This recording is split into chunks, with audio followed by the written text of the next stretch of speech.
Malaki ang naging kontribusyon ng peace process sa pagkakaroon ng ating Bangsamoro Autonomous Region in Muslim Mindanao.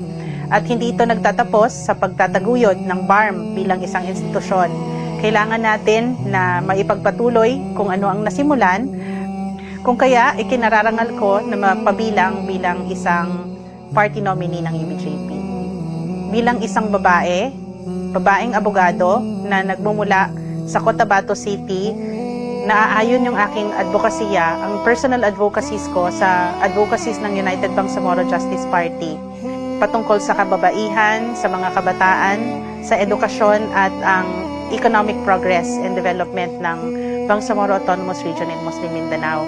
Naipakita na rin natin ito dahil sa ilang taon na ako po ay naging membro ng Parliament, marami na pong naipasang batas na nasa kagustuhan ng mga prinsipyo at advokasya ng UBJP.